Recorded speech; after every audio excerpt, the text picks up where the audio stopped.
22-ci əsr kanalının bugünkü buraxılışında hər birinizi xoş gördük, dəyərli izləyicilər.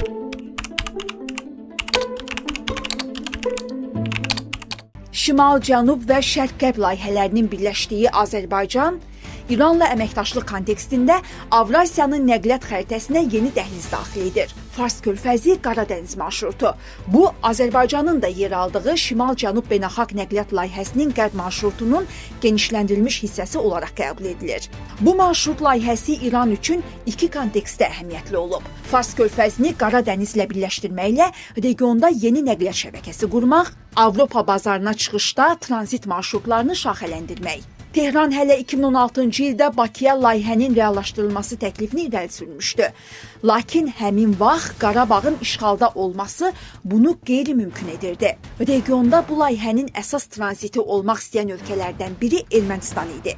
İrəvanda hesab edirdilər ki, Azərbaycan torpaqlarının işğalda olması Bakı ilə Tehranın layihə çərçivəsində birgə işləməsini texniki baxımdan imkansız edir. Buna görə İran yekunda Ermənistan üzərindən Gürcüstana, Qaradənizə çıxış variantı üzərində dayanacaq. 2020-ci ildə Vətən müharibəsi zamanı torpaqlarımızın işğaldan azad edilməsi regionun nəqliyyat şəbəkələrinə də yeni reallıqlar yaratdı. Müharibədən dərhal sonra Ermənistan-Fars körfəzi Qaradəniz marşrutunda əsas tranzit olmaq istiqamətində siyasi təmaslarını genişləndirdi. Rəsmi İrəvan, Tehran və Tbilisi istiqamətində intensiv diplomatiya aparmağa çalışır, marşrutun Azərbaycandan yan keçməsinə nail olmaq istəyirdi. Ermənistan bununla iki hədəfə çatmağı düşünürdü. Müharibədən sonra regionun yeni reallığında gündəmə gələn Zəngəzur dəhlizi layihəsinə alternativ marşrut yaratmaq, Avrasiyanın nəqliyyat şəbəkəsində tranzit imkanlarını artırmaq.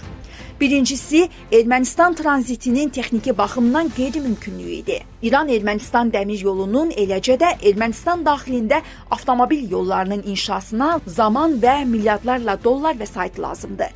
Hesablamalara görə, təkcə Ermənistanın Şimal-Cənub adlandırdığı magistral yolunun beynəlxalq dəhlizlərdə tranzitə çevrilməsi üçün 3 milyard dollardan çox vəsait xərclənməlidir. Rəsmi İrəvanın bu qədər vəsaiti yoxdur. Rəsmi Tehran üçünsə bu vəsaitin xərclənməsi ölü yatırımdan başqa bir şey deyil. Xarici investorlar tapmaq çətindir. İrəvan layihəni gündəmə gətirməklə erməni diasporunun və xarici sərmayənin diqqətini bura yönəltmək istəyirdi. Lakin cəhdləri nəticəsiz qaldı.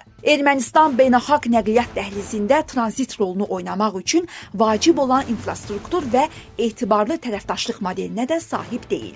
İkincisi, Azərbaycanın strateji addımları nəticəyə təsir etdi. 2021-ci ilin sonunda Azərbaycan, Gürcüstan və İran Fars körfəzi Qaradəniz marşrutunun birgə reallaşması ilə bağlı razılıq əldə edib.